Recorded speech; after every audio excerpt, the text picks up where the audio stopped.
Tapi toh kenyataannya Gus Dur digantikan oleh Megawati, kemudian sekarang kita punya presiden namanya SBY, semua berjalan normal saja. Lalu apa negatifnya bagi bangsa dengan pencopotan Anda tadi?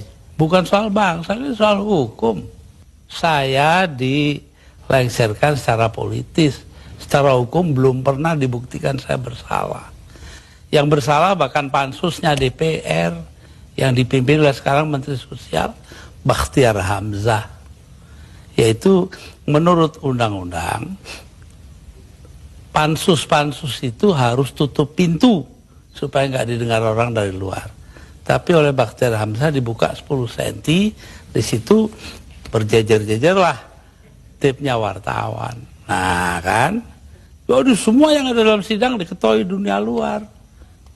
Itu pula yang membuat saya, oh ya kalau gitu mereka maksudnya melengsarkan saya dengan segala cara. Hukum nggak hukum. Tapi sesudah itu apa upaya yang Anda lakukan? Nggak ada. Sebab penakut bangsa ini. Kenapa Anda bilang penakut? Bangsa ini penakut karena tidak mau bertindak kepada yang bersalah. Akhirnya nggak ada yang ditindak toh. 300.000 orang mas tanda tangan supaya saya jangan berhenti jadi presiden. Tahu? Tapi saya bilang, daripada bangsa ini pecah dalam pertempuran, darah mengalir karena saya, mendingan saya lengser aja deh. Nah itu. Tapi omongan ini kan dibilang omongan ngawur, Gus. Karena faktanya ketika Anda bilang nanti jutaan orang akan datang masuk Jakarta, orang-orang dari Jawa Timur. Begitu ditunggu-tunggu nggak datang. Saya yang nahan kok.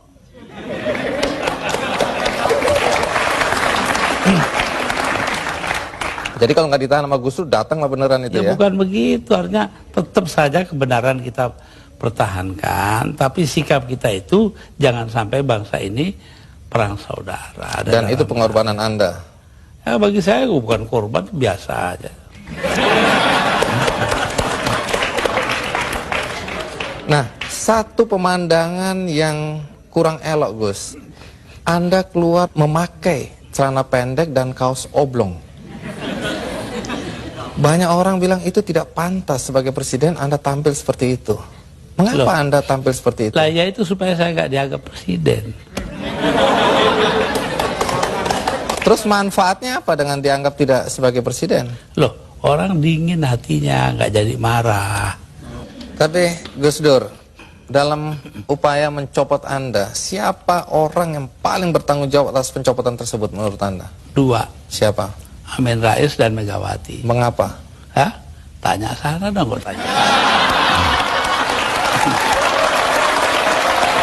Nah, kalau memang Megawati dan Amin Rais dianggap orang yang paling bertanggung jawab atas pencopotan Anda, apakah Anda dendam sama mereka?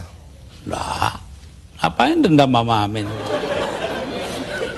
Artinya Gus Dur sudah melupakan itu, sudah memaafkan. Maafkan, lupa sih enggak. Nah, pernahkah setelah peristiwa ini, apakah itu Megawati atau Amin Rais datang ke Anda untuk meminta maaf? Enggak ada.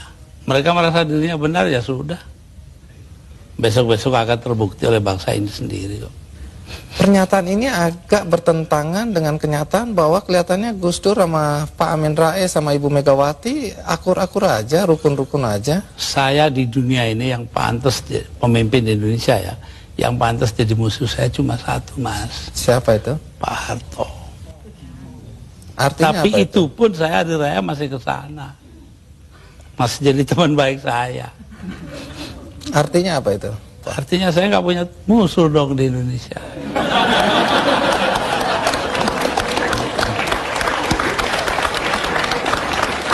Ada satu hal, kita banyak mendengar bahwa teman-teman dekat Anda dulu menyesalkan kenapa Anda jadi presiden.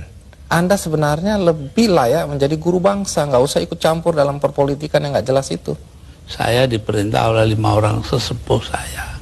Itu saja, kalau mereka memerintahkan apa saja masuk api. Tanpa perlu berpikir? Tanpa perlu berpikir. Kenapa begitu?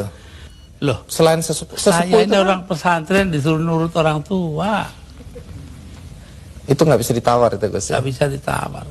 5 orang itu, saya nggak sebut namanya.